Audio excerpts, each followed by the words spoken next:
Life is changing, and so should your schedules and your systems, organizing for the season that you're in. Hello, my friends, and welcome back to Organizing with Eve. So grab your coffee or your tea, and let's spend a little bit more time together on what? On actually, based on what we talked about last week, what happens when chaos meets clarity, and how our homes and routines need to evolve as our lives change. So today I want to make the conversation more about like being practical about it, because you know why? Because August has a way of shifting our rhythm. Summer is still here, but our calendars are beginning to fill up.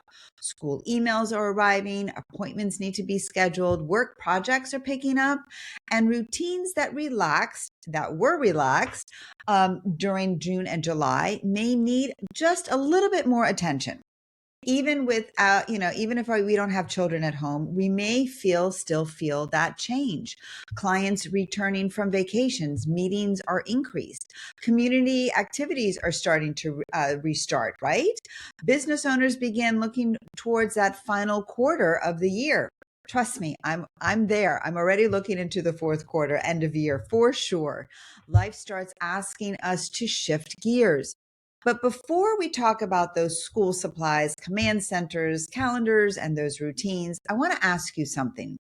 How has your summer actually been? Did it look the way that you had imagined it would? Maybe you planned to travel more, rest more, finish a home project, or finally get back to a consistent routine. But then life had other plans. I can so relate to that. Maybe you had, maybe actually became busier for you. Maybe family needed you more. Maybe travel plans had changed. You had maybe home repairs that apparently appeared unexpectedly, like we had in June and in July. Or perhaps the weeks simply moved faster than you had even anticipated. So instead of focusing on what didn't get done, ask yourself, what did this summer show you?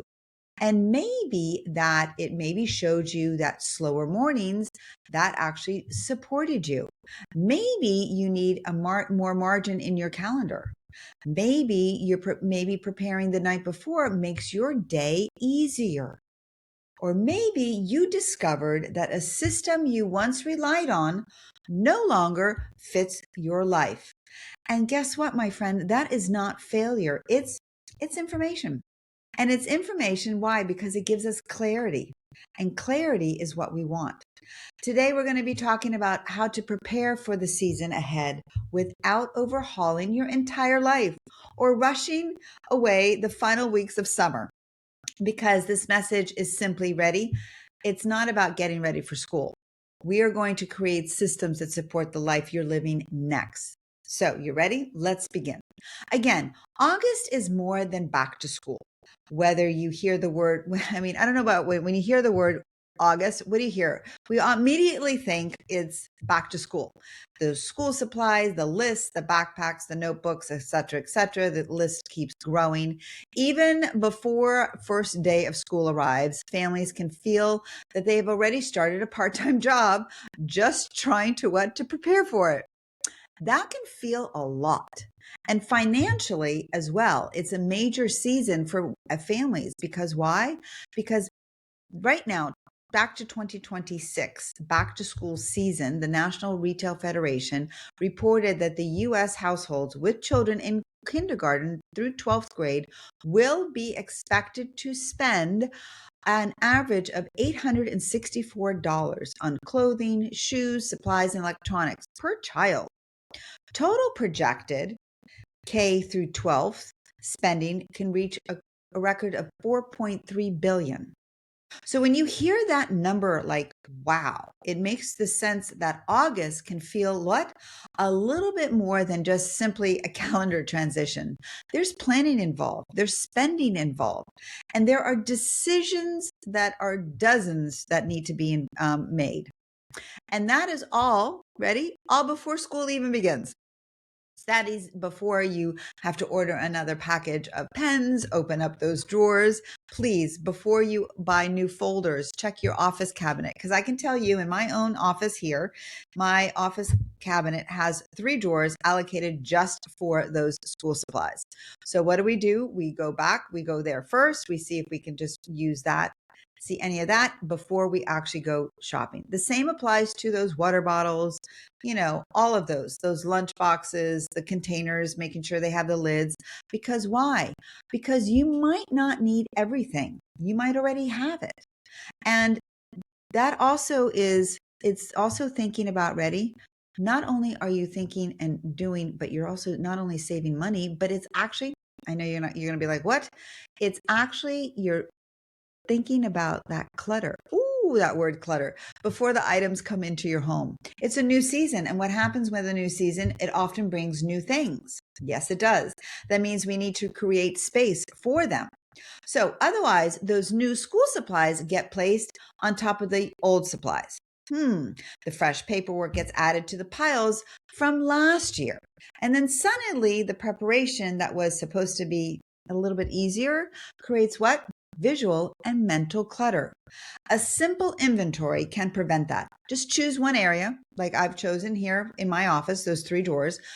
Just look at them. If you don't have those drawers, then, gather the supplies, sort them out into categories. 3, what can we still use for the school year? What needs to be replaced and what is no longer needed? Like those dry highlighters. We don't need those. We definitely don't. Or those dried out pens and you can't replace them with the ink. How about that? Easy, done. It doesn't need to be a major project. Literally 20 to 30 minutes max if you have really a lot of those supplies, but enough to clarify what you have and what you actually need. So for others, though, August may feel like it's the moment when the remainder of the year becomes very real. We start reviewing third quarter progress. Yes, we do. We begin planning the fourth quarter promotions because that's what we do as business owners, right? And not only business owners, but just work in general. We look at speaking events, podcast episodes. But of course, I had to throw that in there. Client work, networking opportunities, business commitments already that are on the calendar. And then suddenly September, October, November, December, well, guess what? They don't really feel that far away. Different circumstances. However, I have the same question for you. You ready, my friend? What does this next season require from me, from you? Not what social media says that you should be doing, not what your neighbor's family is doing, not what a perfectly styled command center on Pinterest looks like. What does your life require? That is the heart of organizing, creating systems based on reality. Let's say you have children returning to school. Your reality may include early mornings, sport practices, homework, transportation, lunches, uniforms, medical supplies. There we go. Right? That is the system that needs your support. But maybe you live alone and you work outside the home. Your command center may only need what? A calendar, a place for your keys, charging station, work bag, small tray for incoming mail. Maybe you work from home remotely. Your system may need what? Support for those Zoom calls, project deadlines, household tasks, exercise, meal, boundaries between your workday and your personal life, because those that work from home have a completely different schedule. No 2 homes require the same system. And that is why I want you to be careful with the phrase back to normal. We say that a lot in August. We need to get back to normal, right? Back to a regular routine, back on track. But what if the old normal no longer fits? What if your schedule changed? What if your work changed? Your family changed? What if you actually changed? Maybe the goal isn't to return to the routine you had before the summer. Maybe the goal is to create a routine that makes sense for you now. And that is a completely different mindset. So instead of automatically recreating last year's systems, take a moment and evaluate them now. You ready? Did the command center actually work? How about that? Did it actually work? Did everyone use the calendar? Were those papers easy to find? Did the morning routine leave everyone like rushed? Do you have a reliable space for the keys, for the bags, for the school items, for your work essentials? This isn't about criticizing what you did last year versus this year. All right. It's about using what you learned. Because sometimes a system works in theory, but guess what? Not in real life. So maybe you created something like separated, you have separate folders for every person or child or, in your home. But guess what? No one used them. Done that, been there. And guess what? No one's ever used them. So I'm being honest. I tried the system. It didn't work for us. However, in some households, it does. Maybe you place the calendar in a beautiful location, but it was too far away because, people can't walk in your home from one area to the next to go see where those schedules, where they can be actually discussed, right? Maybe the hooks were too high for the younger children. Maybe the basket was way too small. Maybe that charging station became what? A pile of all those tangled cords. Maybe everything was labeled, but no one understood the categories. How about that? Could you imagine you labeled it perfectly and then no one understood it? But what does that mean? That means that are you bad at organizing? No, it means that the system needs feedback and your daily life provides that feedback. So here's a story. A client of mine was telling me that their entryway has become chaotic. When she arrives, it's often discovers that the space was not lacking any containers because trust me, they had plenty. The baskets, the hooks, the actual cubbies, and a bench. The problem wasn't that the system that they created earlier on worked, but guess what? That was when it did work. And do you know why? Because their children were younger. And they just never changed the system because why? The belongings of the children were smaller. Their schedules were simpler. And now, guess what? They're older. The backpacks are a little bit bigger because that's what happens. Laptops are added, sports bags, instruments, because now they're going into different areas of activities. The work bags, the multiple pairs of shoes, because can we all attest to that? And guess what? And the schedules got a lot more complicated. Then the family assumed, guess what? They think they needed a bigger entryway. But often you don't. You don't need a bigger entryway. You just need to maybe look at the system to see how it's reflecting the way that you're living now. So what we did was we just removed items that no longer belonged in that space. We reassigned hooks because my client was like, okay, we need to make this work. We created a place for the sports equipment. We moved rarely used items where they needed to belong elsewhere, not in the entryway. And we added a charging area in the kitchen. And we simplified the paper zone drop off. And suddenly, guess what? The entryway works again. The space did not fail. The family outgrew the original system. And that's where distinction matters because many people blame themselves. They say, I used to be more organized. I don't know why I can't keep up with this. This used to work before. Why isn't it working now? And guess what? Sometimes the answer is very simple. You ready? It worked for a different version of your life. I want you to hear that. You ready? A routine that no longer works does not mean that you failed. It simply means that your life has changed. And the right response to the change is not shame.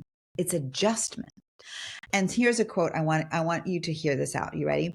A system is only successful when it supports the people who actually use it. Not when it looks beautiful, not when it follows every rule, not when it gets reassembled in someone else's home, but when it supports the people who use it in your home. When we group similar tasks, when we reduce the feeling that everything is happening all at once, that is one of the greatest benefits of organizing. You ready? When you group similar tasks, we reduce the feeling that everything is happening at once. It gives shape to that feels scattered. So take 10 minutes today, create one master August list. And you're just like, what in the world? No, listen, not 5 stickies, not three different lists in three different places, and not a few reminders on your phone and then the rest in your head. Only one. Include a school's task, household tasks, appointments, work needs, personal items that are taking up space in your mind. Mental clutter. We want to reduce that. Then circle the three things that truly need your attention, not 10. Three. Because clarity is not seeing everything all at once. Clarity is knowing what comes next. And once you know what comes next, you can begin moving forward without carrying the entire month in your head. Because what? Where will it all live? Where will all those papers go? Where will the backpacks, work bags, schedule, cars, appointment reminders land?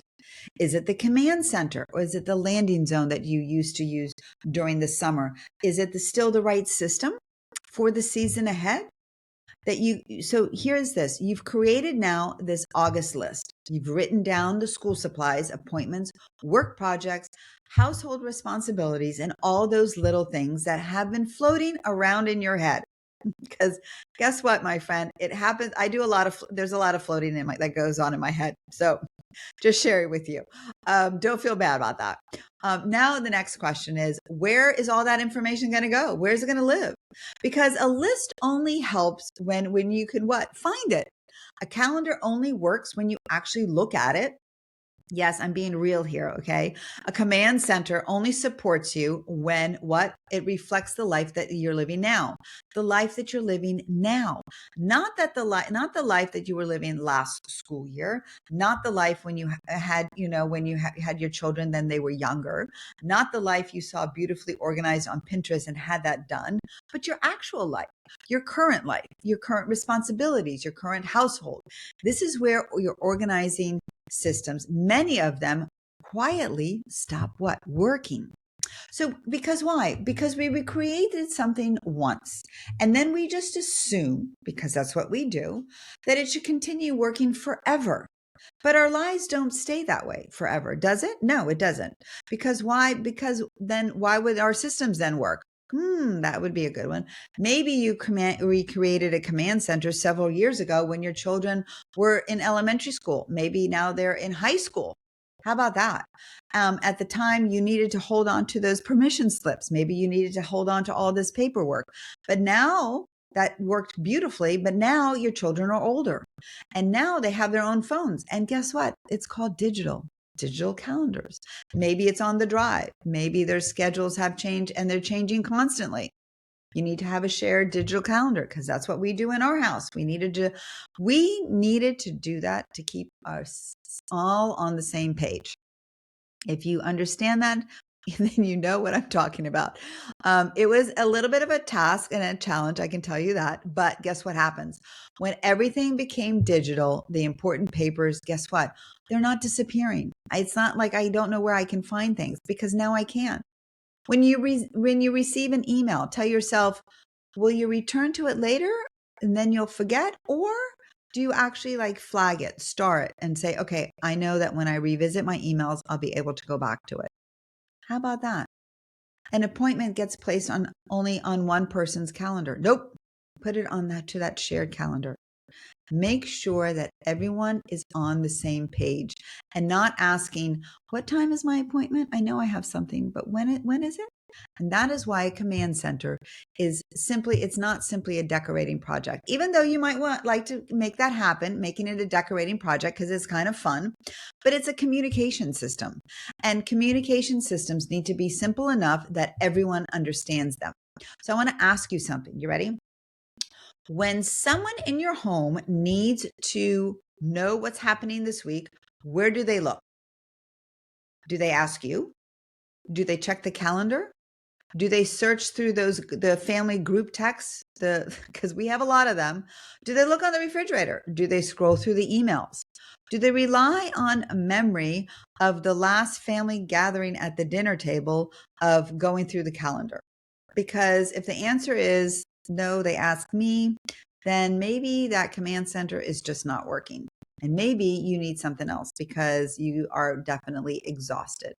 holding on to those appointments, where everything lives in your head and everyone has to come to you for an answer. Why am I saying this? Because I too was that, where I had mental load that not only me, but many people carry without even realizing it. And I want to say this just gently, gingerly, I might say. Ready? A good system should not depend on just one person remembering everything. It should make information visible and accessible. That does not mean everyone will suddenly perfectly be responsible. No. But what it does mean is that the system can begin to carry some of the weight. A command center can be very simple. But when you hear the word command center, right, they sometimes imagine this like entire wall filled with calendars, folders, chalkboards, baskets, labels. Well, you know what? That may work for some homes, but it's not required. A command center can actually just be one section of the kitchen counter. It can be actually a small wall or area by the entryway off to the side. It can be drawers that are labeled with the folders. It can be a planner, a mail tray, like a tray for the mail, a charging station. It can be, mostly digital with one physical landing zone. There are so many different ways. Remember, the size doesn't matter, but the function does. Your command center may need to be handled. And here we are, 4 basic things in order to make that happen. You ready? I'm going to break it down. Information, paper, daily essentials, and items leaving the house. So there's 4. So ready for this one? Because I broke it down. For information, you may use a paper calendar or a shared digital calendar. For paper, you may need one inbox or maybe an action folder. For those daily essentials, you may need a consistent place for your keys, the wallet, the glasses, the chargers, the work bag. For items leaving the house, you may need a basket or a shelf. For returns, forms, maybe those library books have to go back, packages, or anything else that needs to go out the door. I actually use one of my coffee tables. That is where I have all of my packages. When I receive a package in my home by my entryway, I do have an area where I just leave those packages before it gets scattered throughout the house. I leave them there and I actually open them there, and then I make a home for them. I'm just saying it makes a really big difference. When those categories have clear homes, the household begins to feel lighter. And not because everything is gone, no, but because everything has a direction. So I worked with a client whose kitchen counter was almost covered. Mail, school papers, receipts, packages, all those packages, keys, chargers, food, like the peanut butter still left out, or even maybe some of that barbecue sauce that still wasn't put back into the refrigerator, things of those natures, right? Things that belonged upstairs, things that needed to be, that actually needed to leave the house. And she kept saying, I clear this counter like every weekend, but by Tuesday, it looks kind of like now, exactly the same. So can you relate? The problem wasn't that she wasn't trying. The problem was that the counter was doing way too many jobs. It was the mail center. It was the school. It was the charging station. It was the return area. It was maybe even had a little section of laundry somewhere on the side, and temporary storage. And sometimes even that place where dinner needed to be prepared was full because every area was being used. So no wonder it kept filling up, right? So instead of telling her to clear the counter more often, I asked a better question. What jobs is this counter trying to perform? So what we did was we gave each job a home. Mail went into a tray. Action papers went into a simple folder. Returns went into a bag because she wanted to have a bag instead of a basket or anything else near the door. Front door. That's because that was her main. She did not use the back door. She used the main door. Chargers moved into a drawer because that's where she would like them. She wanted them out of sight. Items going upstairs were placed in a small basket. You ready? And by the foot of the stairs.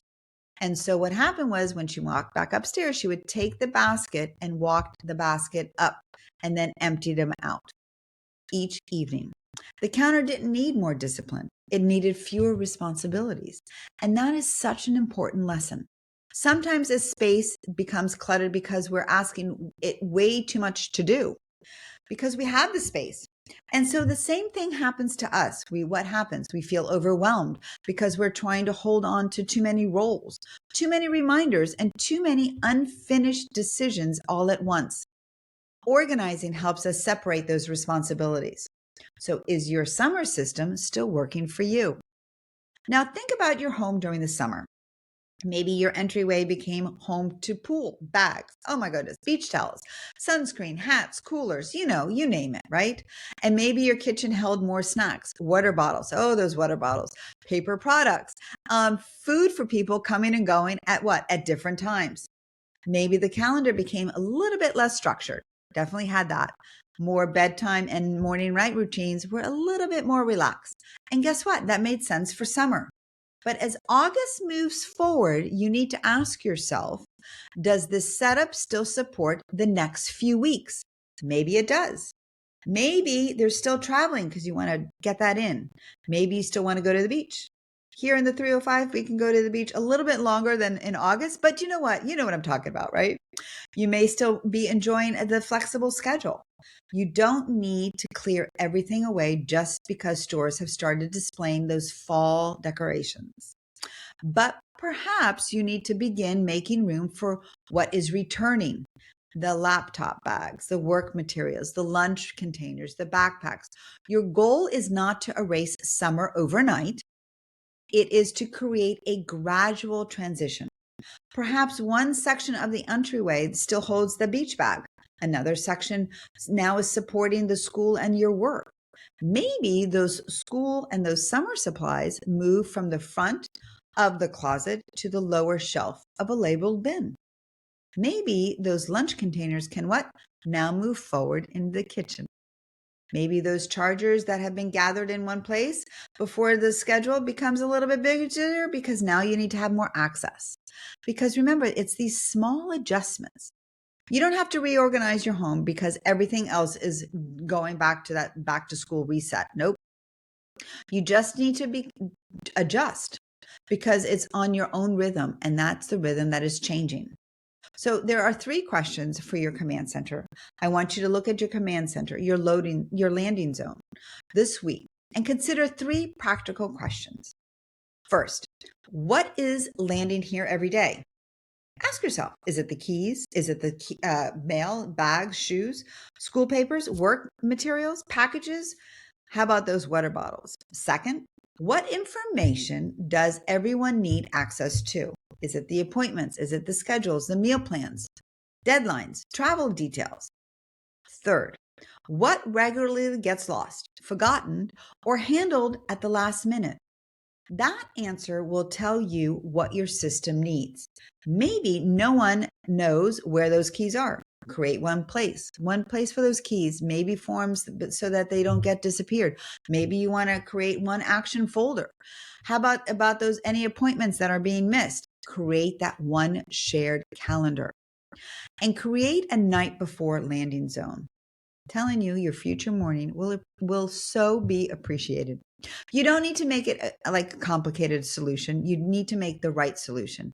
The best organizing system is the one that you can use on your busiest days, not when you have the time, not when your kitchen is spotless, but when everyone is cooperating and not, this is it, even on a busy Tuesday, the day that you oversleep, an evening when work runs really late, on the week when your life doesn't go according to plan, guess what? That is when the system proves whether it truly works. Once the command center is working, the next piece is not another container. It is the rhythm around it. Because guess what? Because the calendar can be beautifully organized, but someone still needs to review it. A lunch station can be perfectly stocked, but guess what? Lunches still need to be prepared. A landing zone can hold the bags, but someone needs to still reset it. So, how about that? The routines that carry us through the busy seasons. So, let's talk about those routines. What about that routine? The word routine, quote unquote, okay? Because it sounds boring, doesn't it? It sounds rigid. It sounds repetitive. Like every part of life becomes scheduled.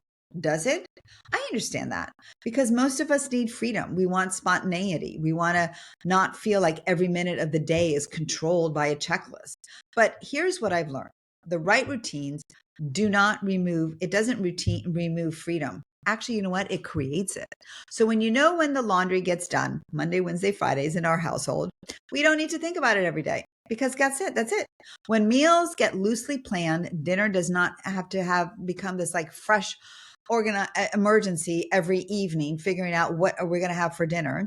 When your calendar is reviewed once a week, maybe even the day before, because I do that weekly and then daily again, because it's less surprises.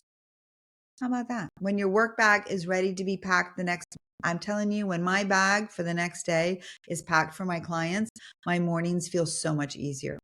When the kitchen, it gets, my short evening reset makes me so delighted when I get to get my coffee. I'm just telling you, those morning routines, it makes it so much easier to have a home that's calm. Maybe they're not. Maybe it involves getting children ready for school for the morning. Maybe you're preparing for work. Maybe you work from home and struggle to create a clear beginning to your day. Whatever your situation, the morning often sets the tone for everything that follows. So, a supportive morning routine does not need to begin at 5 a.m. It does not need to include, it does not need to include, however, it actually can be done if you so choose, but try something out if you haven't. Meditation, journaling, exercising, a perfect breakfast. Unless these are things because they need to support you. So if this doesn't support you, then don't do it. However, try it out. It can also be as simple as, making the bed, drinking the water, reviewing your calendar, getting dressed, eat something. Gather the things that need to leave the house. The purpose is not to perform an ideal routine. The purpose is to reduce rushing.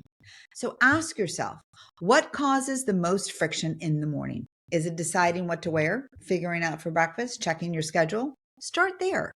The problem itself often reveals the routine you need. And then there's the evening. Again, sometimes, and this is really important to hear, because nighttime there's something about that night reset. It only takes 10 to 15 minutes and that's it. You can look at your calendar for the next day, place the bags near near the door, charge your devices, clear that kitchen counter, run the dishwasher. You know what? It's a short, easy reset, even fluffing up the pillows in the living room. There you have it. Because guess what? There are nights when things happen that are unexpected. There are nights when I decide that I don't want to do the kitchen. And guess what? That's real life.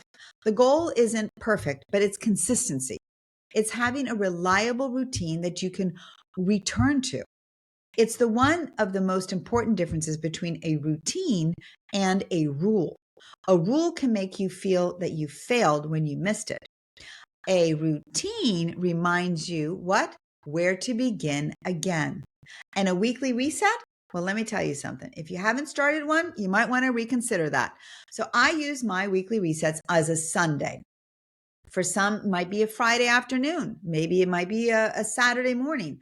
The day actually doesn't matter as much as the pause, because you're stepping out of the day-to-day momentum and that movement long enough to look ahead. So what's coming ahead? Are there appointments, meals to plan, paperwork that needs deadlines approaching, et cetera, et cetera.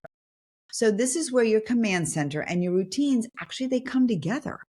You review the information, then you prepare based on what you see. That might mean that for the week ahead, you might need simpler meals because why? You might be traveling. You might need, more meals because why? Because you're not traveling and you have a much busier workload and you might not be at home as much. And so you need to have the work and you need to have the food ready. So that when you do oops, there we have it. There's a blooper for you. There's a blooper. Okay, so there you have it. Maybe work is demanding, and that might mean that say no to something else. The weekly reset allows you to make decisions before everything becomes urgent. I'm just sharing with you because it makes a big difference. A client told me once that she said her whole entire week felt reactive. She woke up early in the morning, immediately, this is what she did, responded to emails, family requests, work deadlines. And guess what? Responding to all that clutter around her, by Friday, she felt as though she worked constantly. And then guess what? It didn't matter because she never completed anything. And that actually is something to actually look at. Are you one of those? Can you relate to that? But this is it. You can create an elaborate schedule. You can create 3 anchors. Do 15 minutes working, a planning routine, a midweek calendar check, a Friday reset for the following week. Those 3 pauses changed how she experienced her time. She had interruptions. She still had busy days. She no longer was beginning every day without direction. And that is routines, and that's what they can do. They do not eliminate life's unpredictability. They actually help you return to yourself instead. A routine is not a cage. It's a path back to what matters. Transition, that's where we're at, because routines can help us prepare. But preparing is not the same as rushing. And because August is still part of summer, yes, it is, I think that this is really important because I don't want us to allow the school and the seasonal adjustment. I wanted it to be real. We do prepare for the supplies. We do fill out those forms. We update, we organize the entryway. But, then we expect everyone else to adjust immediately. But that's not the case because transitions take time. Even positive transitions feel uncomfortable. A new job, new work schedule, children leaving for college, an adult child returning back home. That can happen, and it does. Children with younger children, families. The school adjustment is real. Sleep changes. Oh, that calendar of waking up early. Oh boy, the morning routines change. Expectations. They might be tired, irritable. So am I. It's my last year, but I'm still tired thinking about all of this and still doing it. It's like, oh my gosh, this is all coming back to me. But guess what? That does not necessarily mean that the system is failing just because things have just shifted. It means that you're just adjusting. Transition feels easier when we know what to expect. And that, my friend, is why the first week may be the best time to completely overhaul everything. Observe it. What is actually happening? What about those morning breakdowns? Is it, break it down? What gets forgotten? And let the routine reveal itself. I think that that's a really good one. I think keep summer while it's still here because we're still there. Summer isn't over just because the routines are changing. You can prepare for school, still take that beach trip, even though we can still do that here in the 305 a little bit longer than in other areas. But guess what? I can still organize my home office and still have dinner outside. You can still update your calendar and still read by the pool or outside on the patio. You can build structure and still enjoy the season. The whole purpose of organizing is not to fill every available minute. It is to make space for your life. Do not become so focused on preparing for the next season that you stop living in the next one. I want to give you a challenge. Simple, real simple. Not another long list, not an entire weekend of organizing, not a complete overhaul. Just choose one area that is a current routine and your current life that no longer is matching. Ready? Just one. Maybe it's the command center. Maybe it's that entryway, an evening routine, work back, kitchen, scheduling overdue appointments, the family calendar. Maybe it's deciding what your weekly reset is actually going to look like. Choose the place where one small adjustment would make the greatest difference, and then follow the steps. Ready? 1, notice what gets forgotten, what causes frustration. 2, simplify. Remove what does not belong. Reduce the number of steps. Number 3, practice. Use the adjusted system for 1 week, not 1 day, at least a week. Notice what works. Notice what still feels difficult. Then adjust to it. A system becomes sustainable when it is flexible enough to change with you. So my challenge for you this week is to complete that one. Make it work. Spend no more than 30 minutes adjusting it and use what you already have before purchasing anything. Please just see what you have. Practice that new system at least for 1 week. And by the end of the week, ask yourself, did this make my life easier? We talked a lot today about a lot of things, right? About busier schedules, families going through this back to school month. Our routines, are they, do they need to be changed? Can they be changed? We talked about command centers and whether it still supports your household. It reminds ourselves that the purpose of a command center is not to look beautiful. It is to make information, belongings, and responsibilities easier to manage. We talked about anchors, not rigid, not perfection. New school year, new rhythm. Your system evolves. Notice, simplify, and practice. You only need one to make part of your work, make it work-life balance work, make it better. Remember, your home should support your life and the living that you're living right now. I hope this episode, I know it was a little bit longer than normal. However, there was just so much that I needed to share with you. And I hope it resonated with you because your systems should feel flexible enough to grow with you. And you can prepare for what is going to be next without rushing away for the next season. Because guess what? We're still in it. We definitely are still in it. Walk around the block. Take a moment. Reset that kitchen. Whatever it is. Because organizing is not the destination. It's the support system that helps you enjoy your journey. Until next week.